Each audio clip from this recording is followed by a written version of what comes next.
everybody, Zee Garcia here, and today I'm going to be revisiting my top games of the year 2022. So this is a list where I went ahead and compiled the games that came out that I had played from the year. I put together a top 10 as I would have a year ago or so.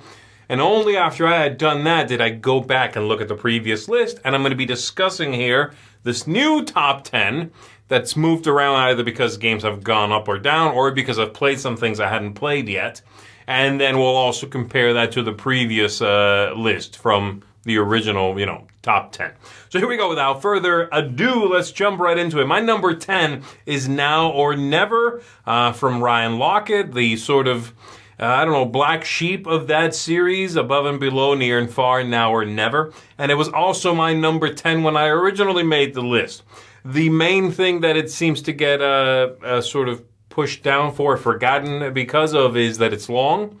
But I really like the game. As long as you go into it knowing it will be a long game, I think mechanically, the combat, for one thing, is wonderful, and I like what's going on in it. So that's my number 10. My number 9 is Massive Darkness 2 Hellscape, and it also was my number 9 last time. Don't worry, things are going to change up.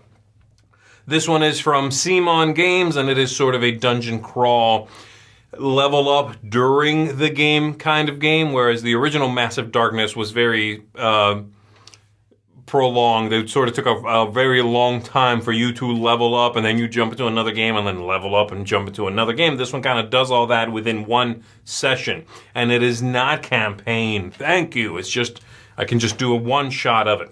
So, excellent miniatures game. My number 8 is Splendor Duel, which was not on the original list. I think I had not played it. That must be it. Splendor Duel is an excellent two-player game based on Splendor, which for me I think is way better than the original game. It does very interesting things. It's got a nice push and pull. The moving parts are excellent and minimalistic. The original number 8 for me was 10 Penny Parks, and that one didn't make the new list. I guess I just haven't thought of it, haven't played it too much. My number 7 is Star Wars The Clone Wars, and that one also was not on the original list. This one is a pandemic game using the pandemic system, using, of course, Star Wars as the theme. I think it brings together those two things really well, and it actually changed up quite a few of the rules in Pandemic. This one shook up that system more than pretty much all the other ones. I enjoyed it, and obviously, if you are a fan of Star Wars, especially the Clone Wars sort of era of that lore, then I think you're really going to enjoy this one. It's a really well done game. My number 6 is Lands of Galzir.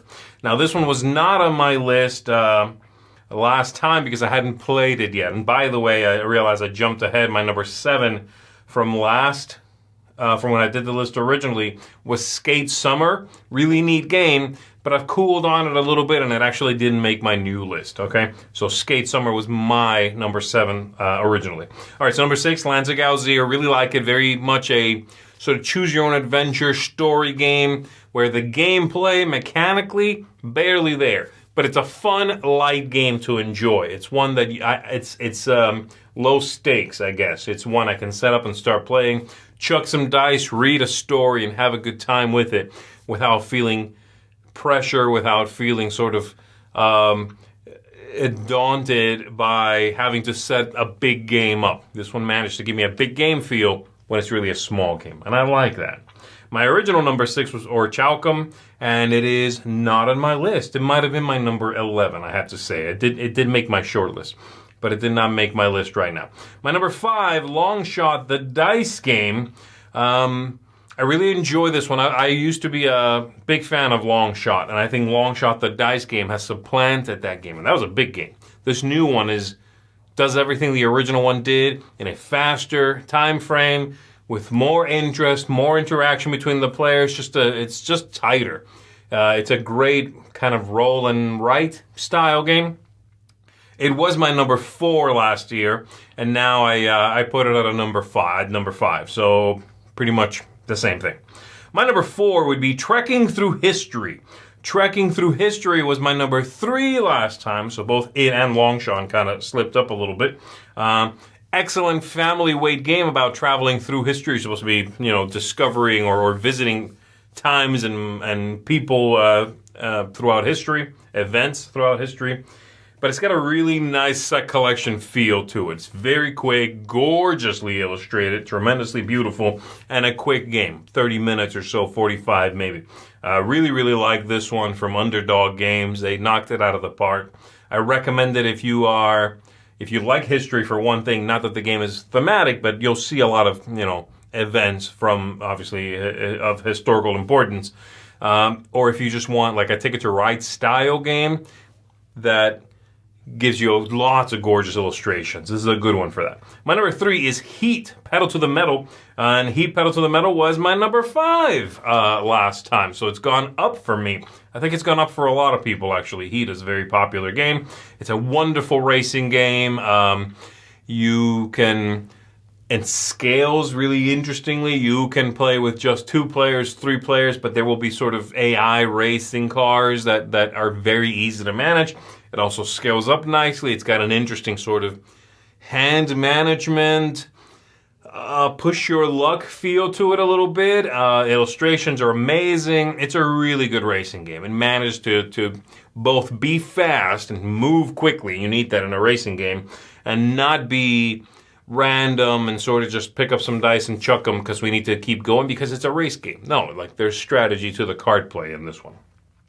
My number 2 is Evergreen. Evergreen was also my number 2 the first time I made the list.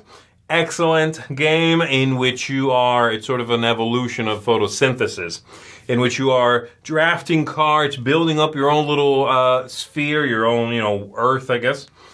Little trees, little, things you're putting into place, and the sun will shine on that, rotating around the board each of the 4 rounds. Based on what casts shadow on what from that POV, you'll score victory points, and you are doing that. It's kind of thinky. It's very thinky. It's puzzly, but it's gorgeous. It's gentle. It is a lovely game. Manages to both be thematic and minimalistic and abstracted and beautiful. It does a lot of things very well. So I really like that one. And then my number 1, which was also my number 1 last time, is Caper Europe. Caper and Caper Europe, that's a 2-player game in which you have characters that are breaking into, you sort of put these little groups of characters together and they break in and steal things is the idea. That all translates to sort of a tug of war across 3 different areas as you play down characters and give them equipment to gather victory points, to manage to pull your, a token towards you, to collect various things.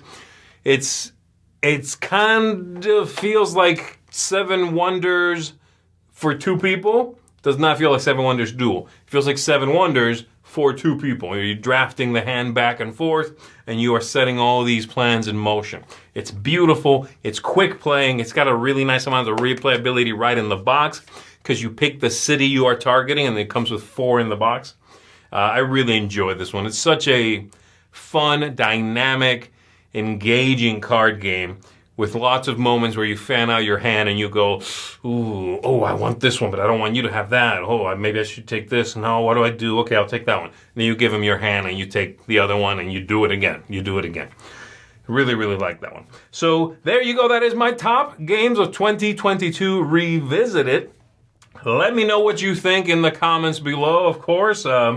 Is there something that I still didn't put on either list that I really should have?